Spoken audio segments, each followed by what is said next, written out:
بەناوی خوای بەبەزەی و بەخشندا سڵاو لە ئێوە بینەران و بیسەرانی خۆشەویست خۆشحاڵم کە جارێکی دیکە و لە دەرفەتێکی دیکەدا هاتمەوە خزمەتی ئێوە خۆشەویست لە بەرنامەی نووسین و یادەوەری. خۆشەویستانم لە بەرنامەی ڕابردووە کاکاتە ئاڵلقەی حوتەم دەواازەیەکمان کردەوە لە بەردەمی کتێبی دەبەرێک ڕاچوونی ئیسلام و ڕێچکانی بەڕێز مامۆستا عەلی باپیر. باسیشمان لەوە کرد کە ئەم کتێبەیەکێکە لە کتێبە باغدارەکانی ئەو نووسەرە و کتێبێکە تا ئێستا سێجار چاپ کراوە یەکێکە لە کتێبە باشەکان و کتێبێکە نەک لە ڕابردووە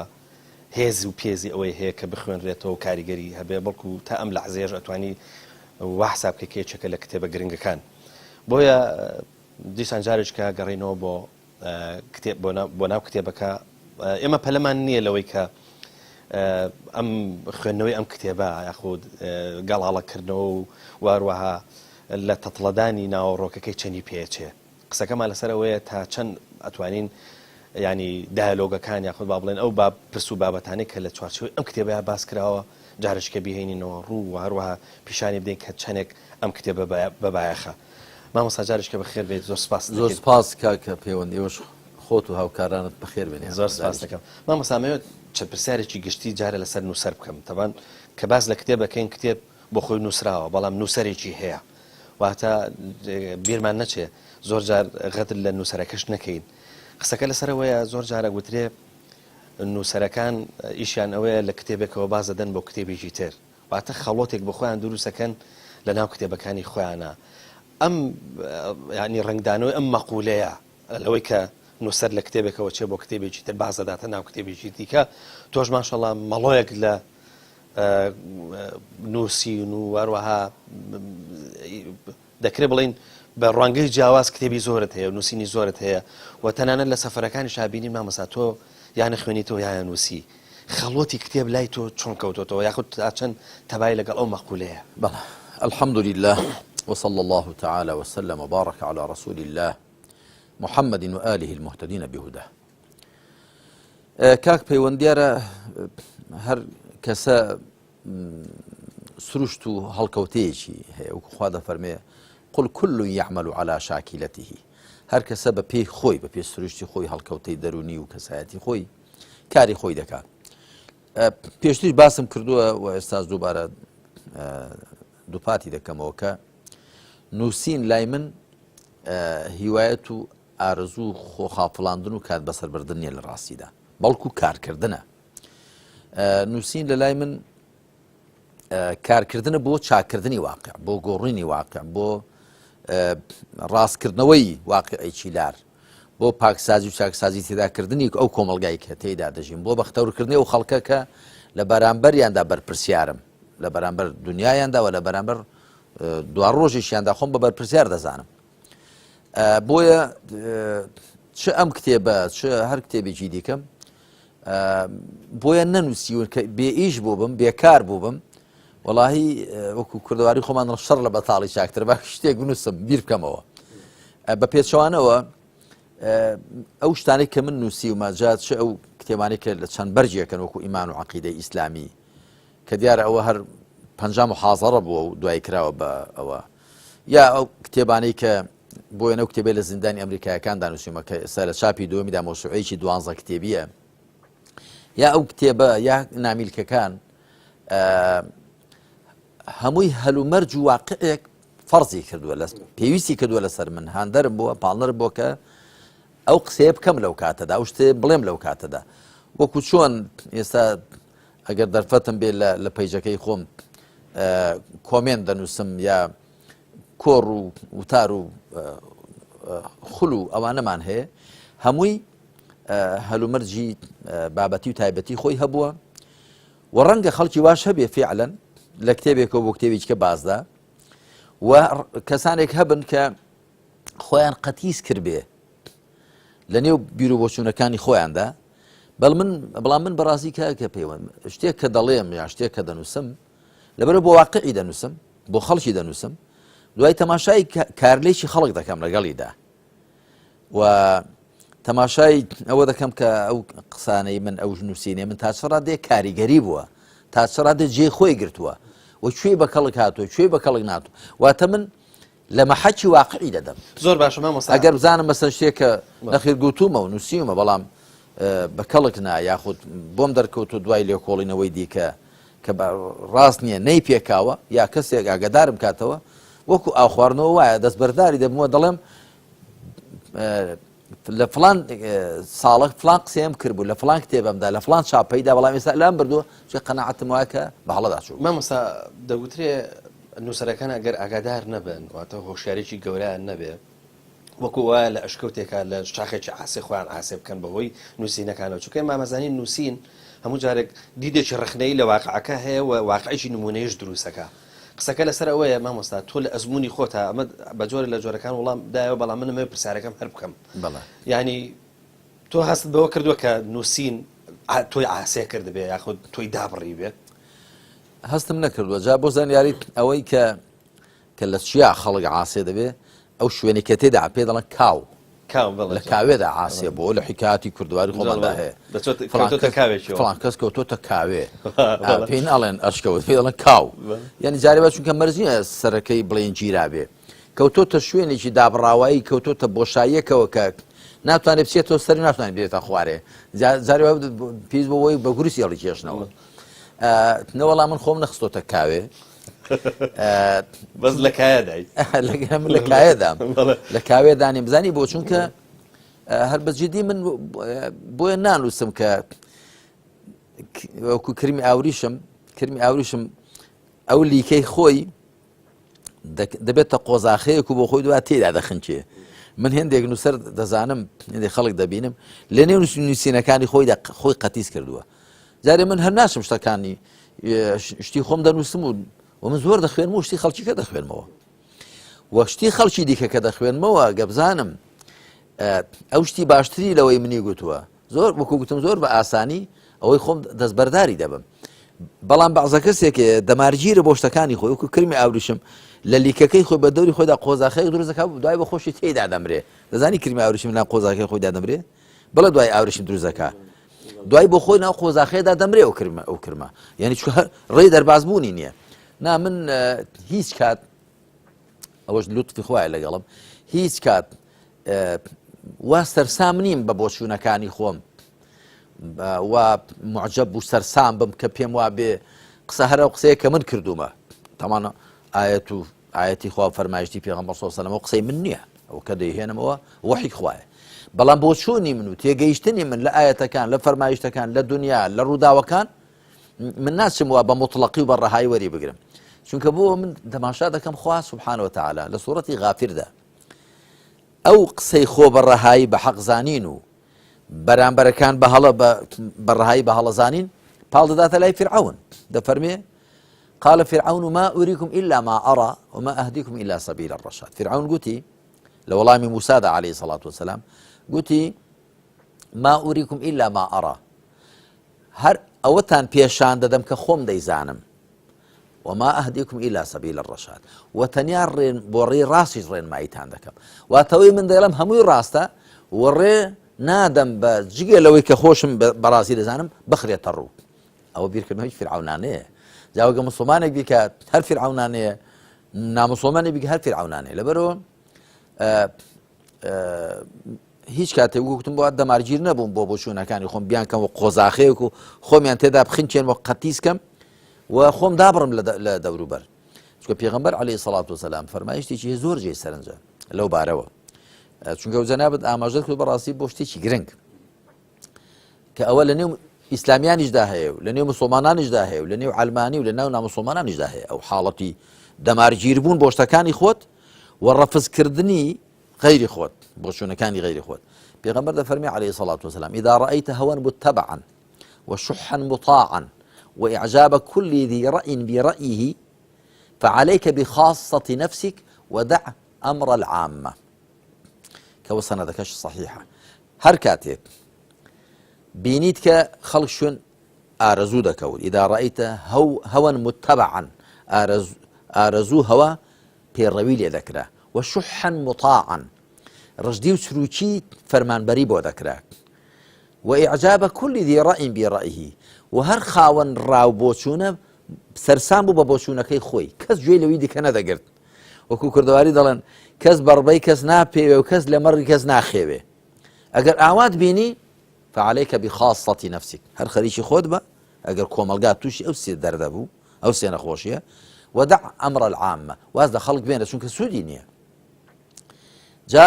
ئەوە سێ نەخۆشی زۆر کوشندن بە تایبەتی ئەو سەرسامبوون بەڕای خۆ بە بۆچوونی خۆ بە هەر حاڵ ینی من نامێ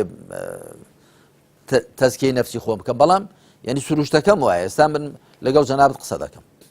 یعنی گەر جەنابەت بڵێ مامۆستا وەڵام تێبینیم لەسەر ئەوە نەدەبوو وەختی خۆی وات گوتبایە تەماشای دەکەم یعنی گەر قسەکە دوا بوو دەڵێم وەڵا ڕازە فەرمی نەدەبوو وام گوتبا بەڵام تازە وام گوتووە من لەو کتێبەی کە لە زیندانی ئەمریکایەکان دانووسیومە دوای کە لێرە پێیدا چوومەوە لە هەندێک شوێن گوتومە کاتی خۆی وام گوتووە لام نەبردووە بەڵام ئێستا ڕام گۆڕاوە ئێستا ئاوا دەڵێم ئەوەی ئەو کاتی گوتومە پێم هەڵە بەڵام ئێستا ئاوا دەڵێم من لە زۆر لە کتێبەکانی خۆم دەڵم کاتی خۆی ئەوام گوتووە بەڵام ئێستا ئاوا دەڵێم لە پەڕاوێزەکەی جاری ئاماژەی پێدەم جاری وە هەر لە مەتنەکەی ئەوەی کە کاتی خۆی گوتنمەوە بە هەڵەم هەر لای دەبم یەکسەر ئەوە کە ئێستا بەڕاستیزانم لە جێدا دەنێم چونکە مرۆڤ هەمیشە دەبێ ئەوە بزانێکە مطلق تەنیا خوایە سبحانه وتعالى خوا لەسەر هەموو شتێک بەتوانە خوا هەموو شتێک دەزانێ خوا هەموو شتێکی پێ دەکرێت بەڵام ئێمە هەندێک شت دەزانین زۆر شت نازانین هەندێک شت دەتوانین زۆر شت ناتوانین بەڵێ مامۆستا لە کاتی ناونانی ئەم کتێبەیە وا دەزانم سێ جار ناوەکەیت گۆڕیوە جاری چوارەم هاتوویتە سەر ئەوەی کە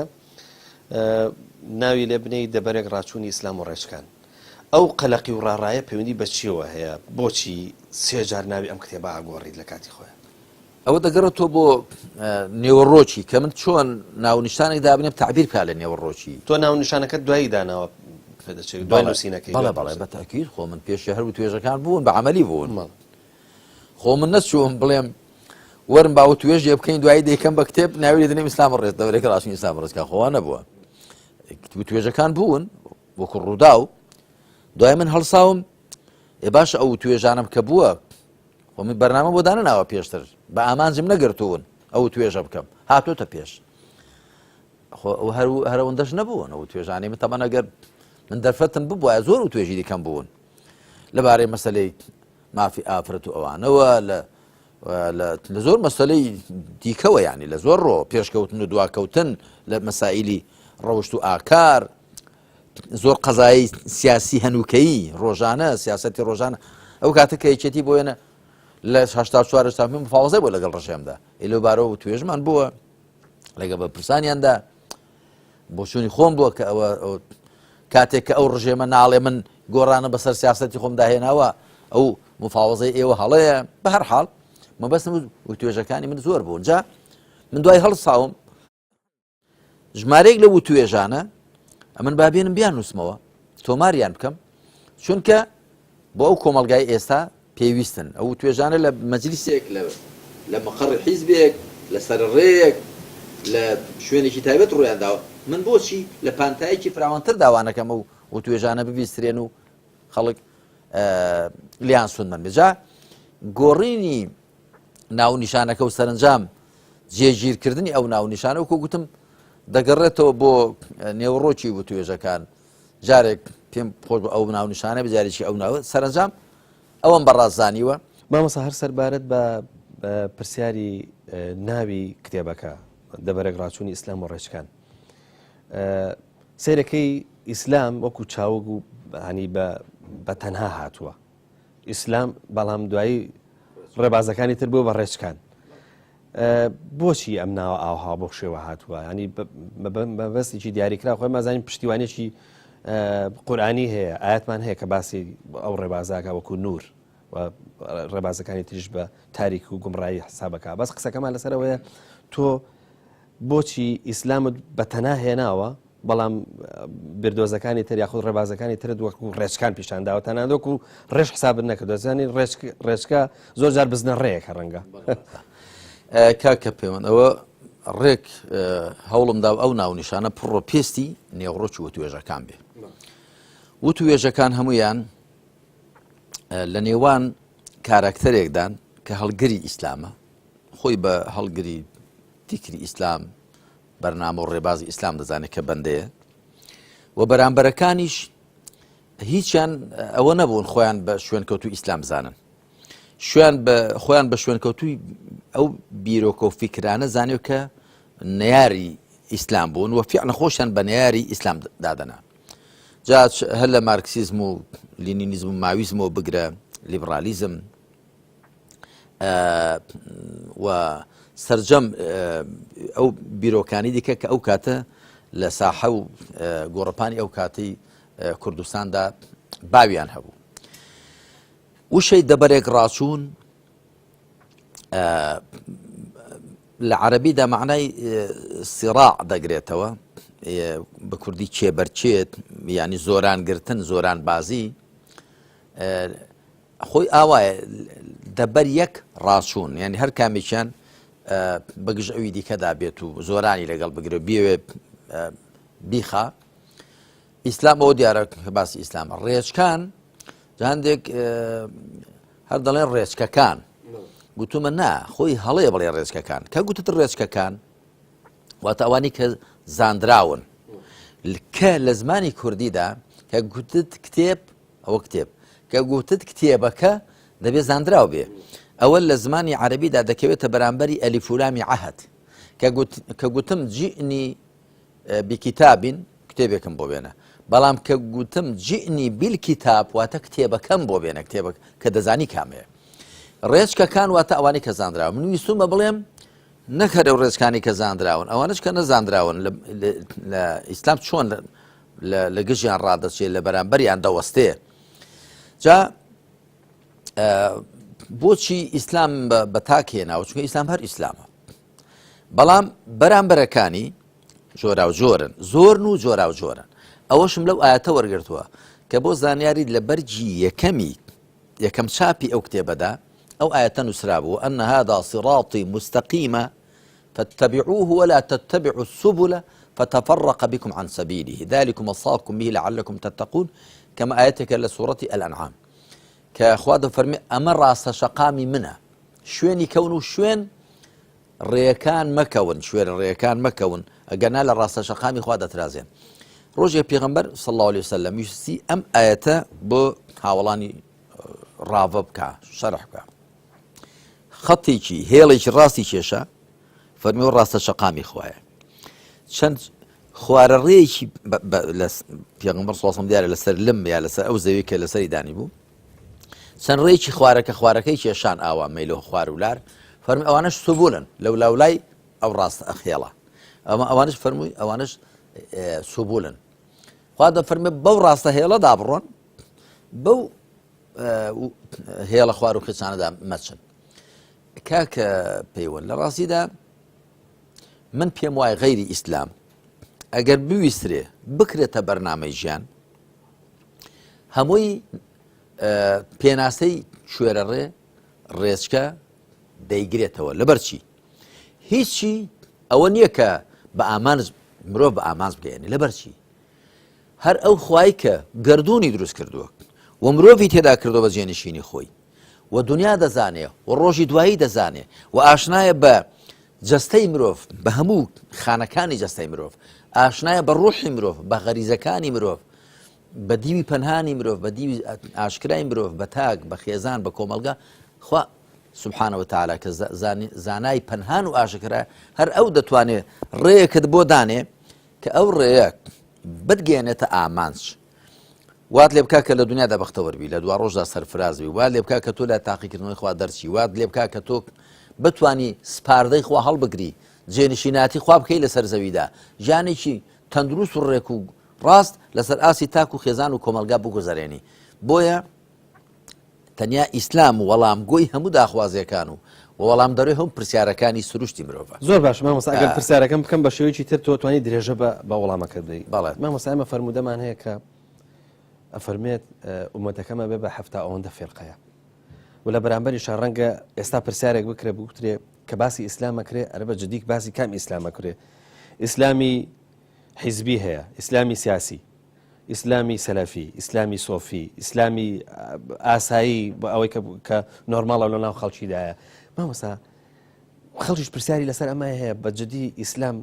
بەش نەبووە یاخود با بڵێن ئەو ئیسلامی کە سیڕات المستەقیمە کامەیە ئەو ئیسلامی کە ڕاستە شەقامی خوایە لە قورئان و سونەتدا بەرجەستەیە لە دەیان شوێندا خوا سبحانه وتعالى باسی ئەوە دەکات دەفەرمێ ئەطیعوا الله وأطیعوا الرسول يطيعون الله ورسوله ومن يطع الله والرسول فەرمانبەری خوا و پێغەمبەری خوا صلى الله عليه وسلم فەرمانبەری خوا دیارە بە شوێنکەوتنی قورئان فەرمانبەری پێغەمبەری خوا صلى الله عليه وسلم بە شوێنکەوتنی ئەو ڕێباز و ڕێو شوێنەی پێغەمبەر صلى الله عليه وسلم کە هەر بریتە لە بەرجەستکردنی قورئان لەسەر ئەرزی واقع ئیسلام ئەوەیە کە لە قورئان و سونەتدا بەرجەستەیە ممارەسەی موسڵمانان چ لە ڕووی فیقهیەوە کە ئێستا زۆر کەس دەزانێت چوار مەزهەبمان هەن وانییە هەذا لە مەزهەب ئەبوو حەنیفە و مالک و شافعی و ئەحمەد بەڵام نەخێر ئەوانە ئەو چوار مەزهەبن کە لە نێو زۆرینەی موسڵماناندا کە پێیان دەگوترێ ئەهل السنەتی والجەماعە بەڵام چوار مەزهەبی دیکەشمان هەن مەزهەبی جەعفەری مەزهەبی زەیدی مەزهەبی ئیباضی و مەذهەبی ظاهری ئەو هەشت مەزهەبە هەن ئێستا کە شوێنکەوتویان هەن دەیان مەزهەبی دیکەش هەبوون ئەو هەر لە ڕووی فیقهەوە لە ڕووی تەزکیەی نەفسەوە زۆر کەس وازانێ بەس دوو طریقەتن قادری و نەقشی دەیان طریقەتی تەسەوفن طریقی غەزالی طریقی سوهرەوەردی چەشتی کوبڕەوی ڕوفاعی بەدەوی ئەو طریقەتانە یعنی چی هەر کامێک لەوانە قوتابخانەیەک بووە بۆ پەروەردەکردنی مسلمانە لە ڕووی ئەخلاق و ڕەوشت و سلوک و ڕوحانیەتەوە فقه ئەو قوتابخانانە بوون کە تێگەیشتنی جۆرە و جۆری زانایان بوون لە ڕووی حکمەکردەیەکانەوە لە ئەحکام العەمەلیە لە ڕووی عەقیدەوە چەندان قوتابخانەی عەقیدەی و فیکریمان هەن کاتی خۆی ئەشعەریەکان بوون ماتوریدیەکان بوون معتەزیلە بوون مرجئە بوون قەدەریە بوون ئەهلی سونە و جەماعە ئەویدی کاکە پەیوەند ئێستا دەگوترێ لایەنە سیاسیەکان هەن وانە یەکگرتو هەیە کۆمەڵی ئیسلامی هەیە بزوتنەوە هەیە خەڵکی دیکە هەیە ئەوە هەمووی جۆری تێگەیشتنی مسلمانانە بۆ دین و جۆری هەڵوێست وەرگرتنی مسلمانانە بەرامبەر بە واقعەکە تێدا دەژین کە چۆن مامەڵەی لەگەڵدا بکەن ئەمما ئیسلام یەک ئیسلامە ئیسلامی بەرجەسە لە قورئان و سونەتدا و هەر بۆیەش من لە زۆر لە کتێبەکانی خۆمدا گوتومە دەبێت زۆر وریابین ئیسلام و تێگەیشتن لەبارەی ئیسلامەوە تێکەڵ نەکەین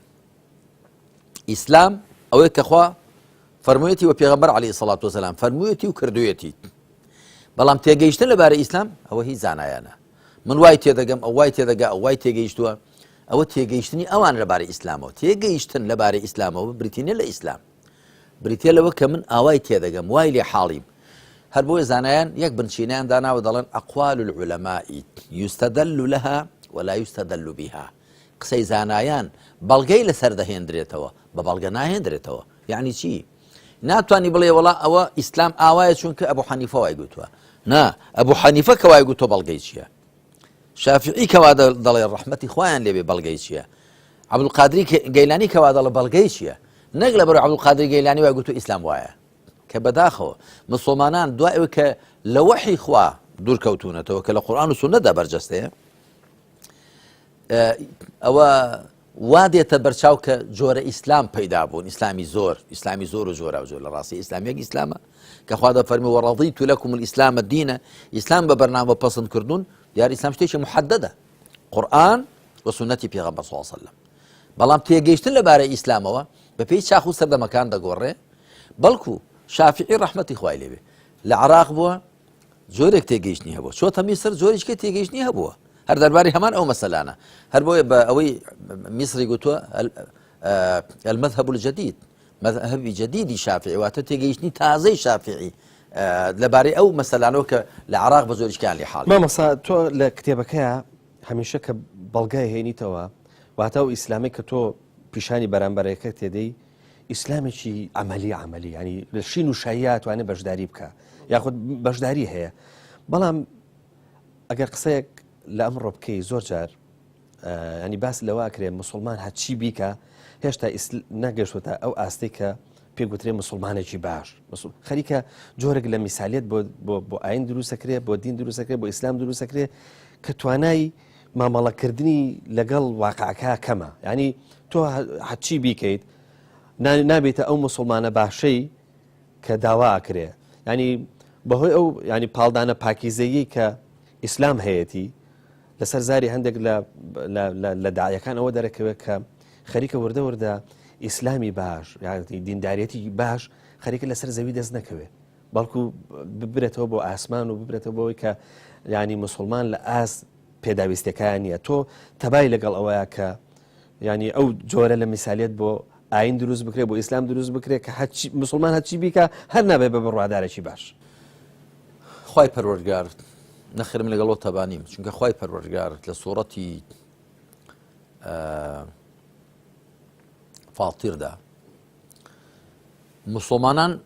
بڕوادارانێک کە قورئانی کردووە بە میراتیان پۆلێنیان دەکات بۆ سێ بەش ثم أورثنا الكتاب الذين اصطفينا من عبادنا فمنهم ظالم لنفسه ومنهم مقتصد ومنهم سابق بالخيرات بإذن الله ذلك هو الفضل الكبير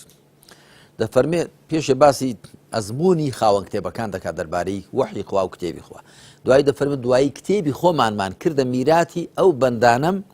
کە هەڵمان بژاردوون ئەو بەندانێک کە خوا هەڵبژاردوون چێن یارە شوێنکەوتوانی پێغەمبەری خاتەمن فمنهم ظالم لنفسه ئەو بەندانێک کە خوا هەڵبژاردوون و کتێبی خۆی کردوتە میراتیان کە قورئانە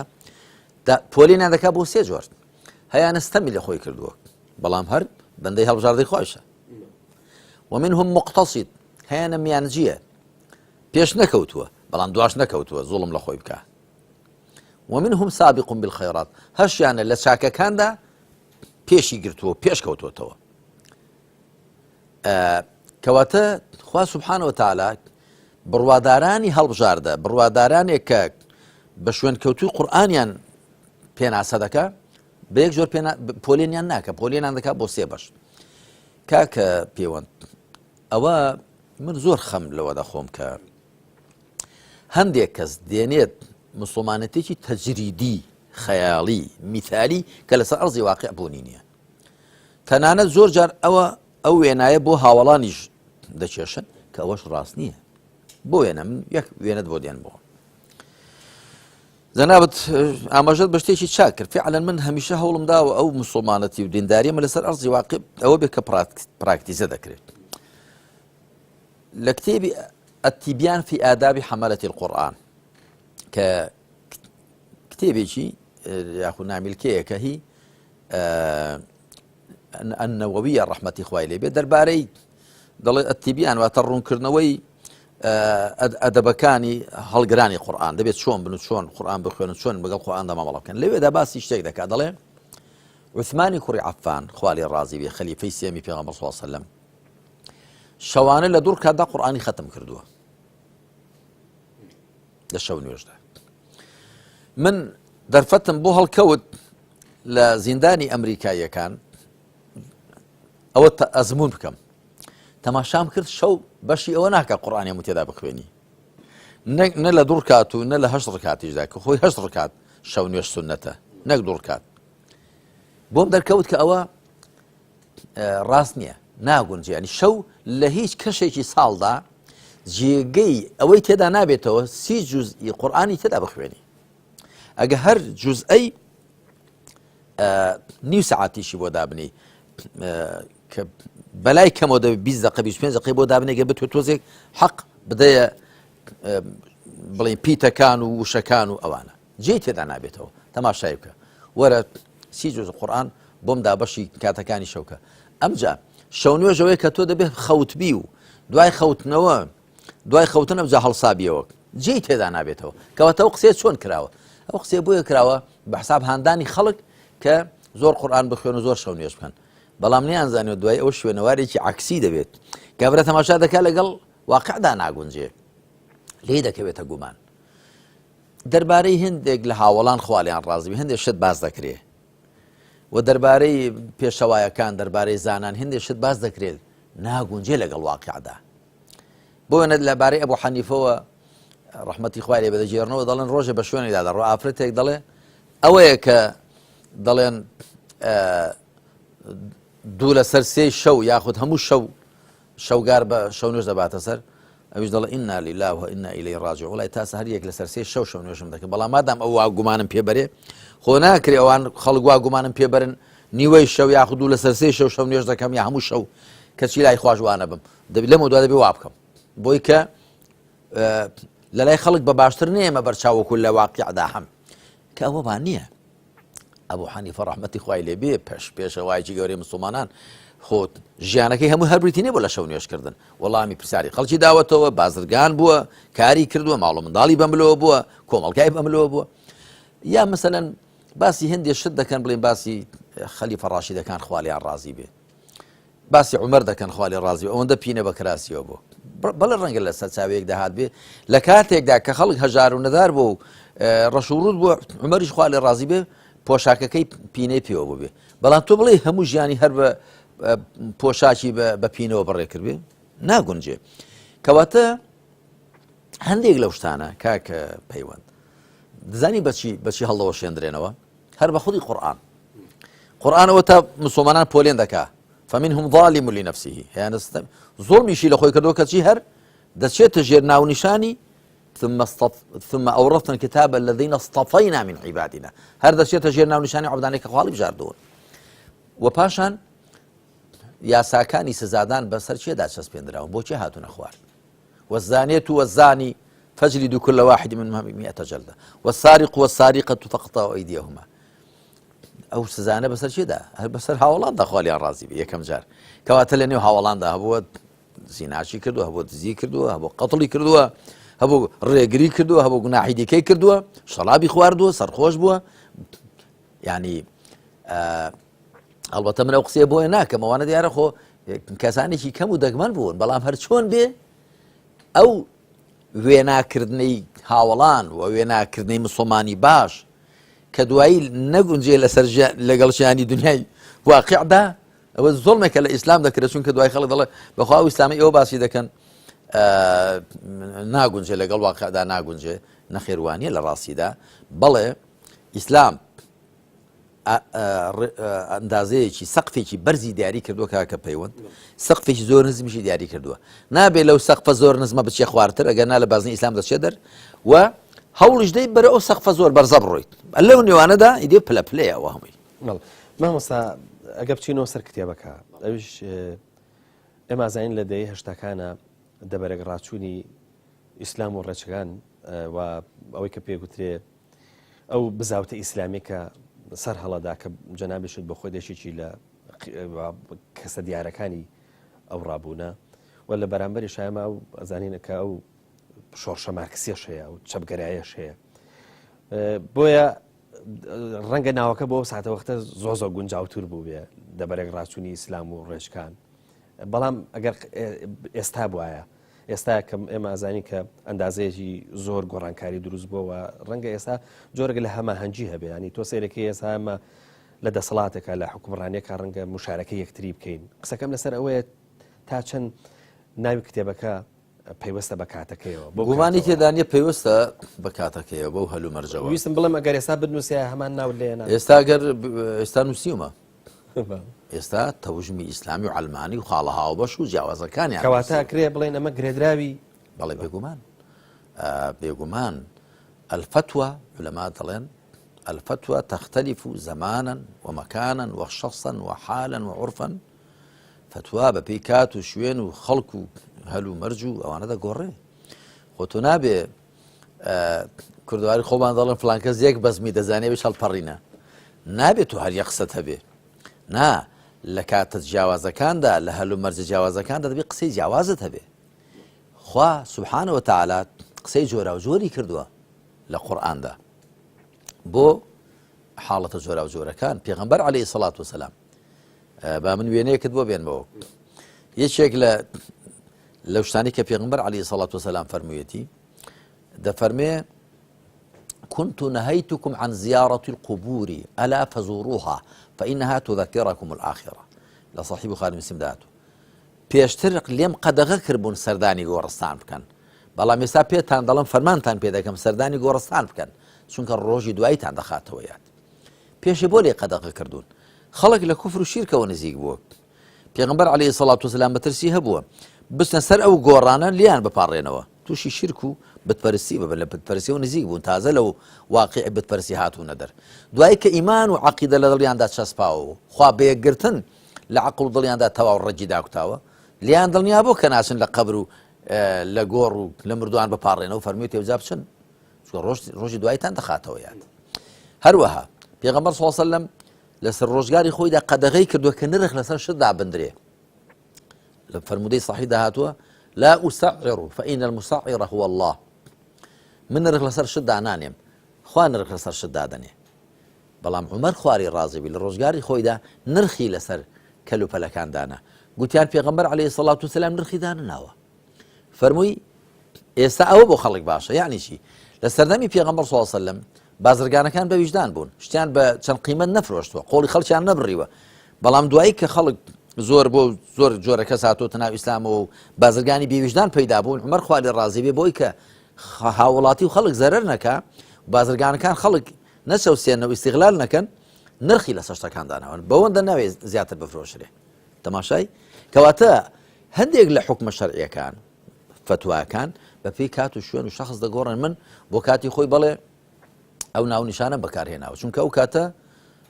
کاکە دەویسترا ئیسلام هەر ڕیشە چێژ بکرێت لە ڕووی فیکریەوە هەرچی ڕاز دەبوو ئەسڵەن ئیسلامیان بە ئەفسانە دادەنا ئیسلام زۆر لە قەفەسی ئیتیهامدا بوو ئەی خۆ کاک مامۆستای شارە زۆری هەزار ڕەحمەتی لێبێ کە دێنێ ڕێکەوت لە تەراز و ژیریدا و سروشت و داروێن و فرۆید و ئەوانە بۆچی ئەوانە ئەو دەویسترا ئەوانە هەمووی هەر کامێک لەو بیردۆزانە لە گۆشەیەکەوە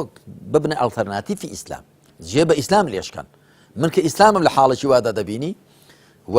مەشهەدەکەم وای هاتۆتە بەرچاو ئەوە دەبەرێک ڕاچوونە بە گژێک داهاتنە کە لە ڕاستی ئەوان بەگژی ئیسلام دەداهاتن خۆی ئیسلام بەگژ کەس ناچوە ئەوان بەگەژی ئیسلام دەداهاتن بەڵام دوایی کە وردە ئیسلام جێی خۆی کردەوە و ئەو زەخەم و تەوژم و ئەوەی ینی تەوژمی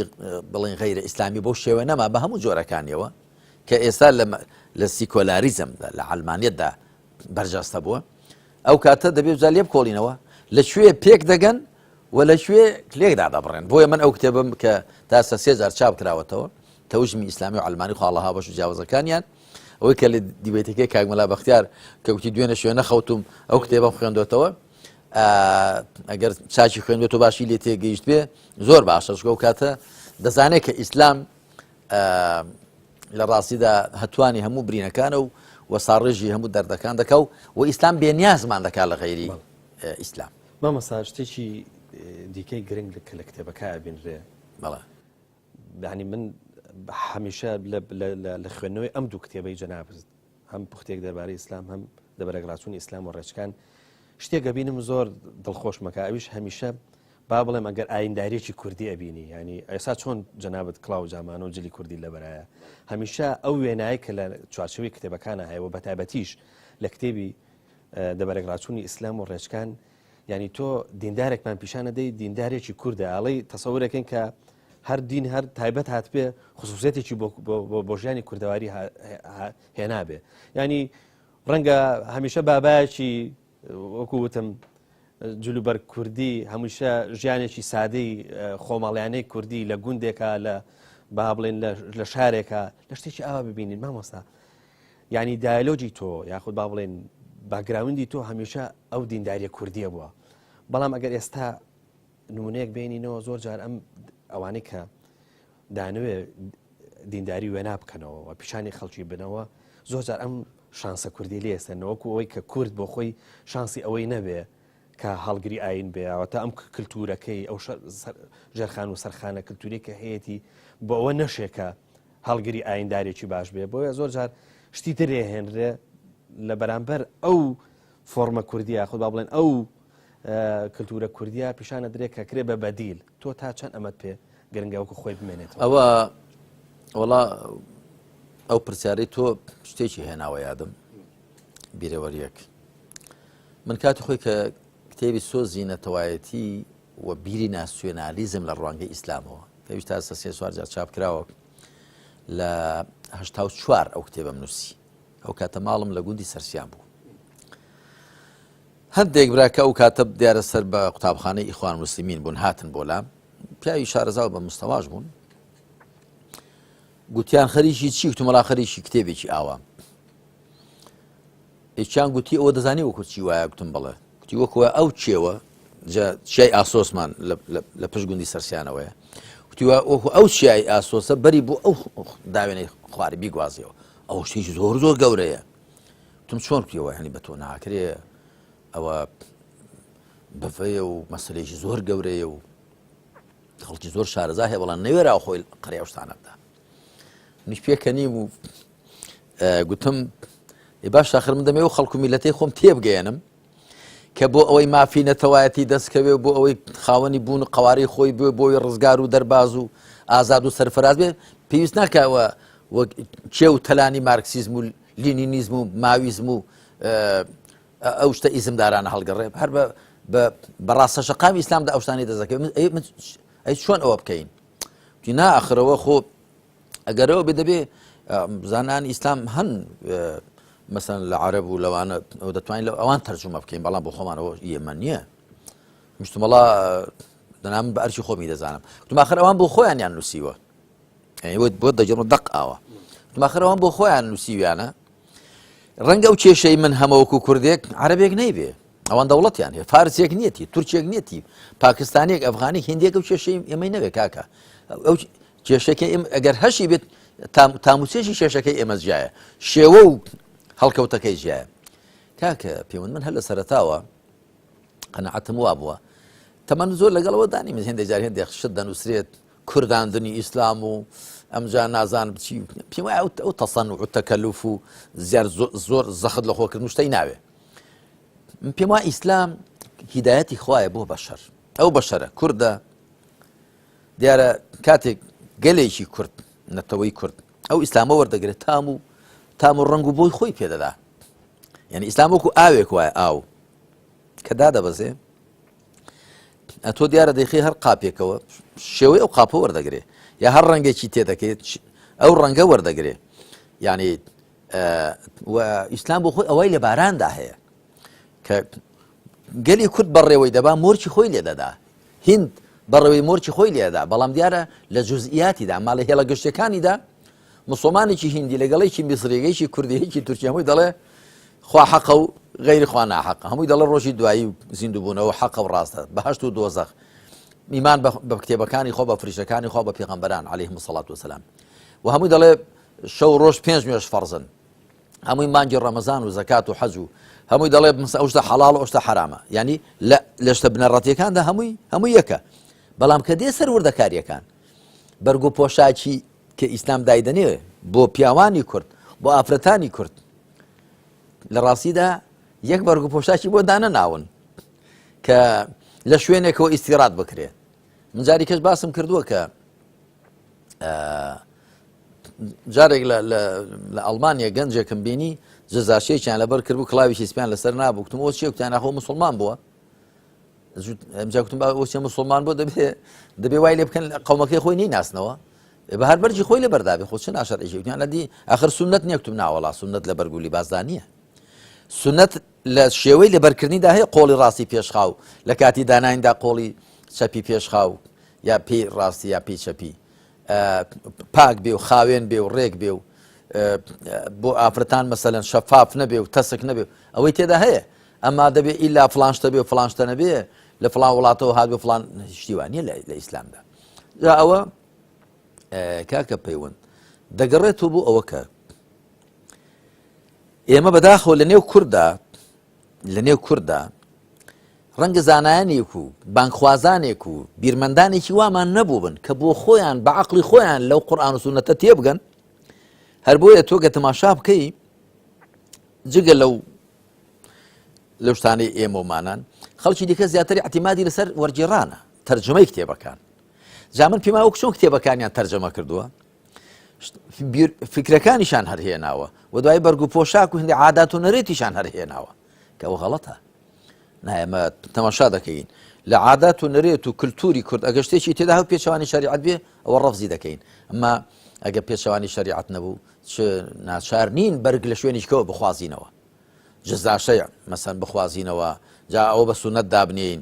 نەعل لە پێکردن بخوازینەوە یا بۆ ئافرەتان مەسەلەن جۆرێک بەرگ و پۆشاک بخوازینەوە لە بەروی لە فلان شوێن وای لێبەر دەکەن نامە تەماشا دەکەین بەرگ و پۆشاکی کوردی یا ئافرەتانی پیاوان گرنگەوە مەرجە شەرعیەکانی تێدا بێت هەروەها بەنسبەت هیندێکەوە بەنسبەت سۆمالیەکەوە بەنسبەت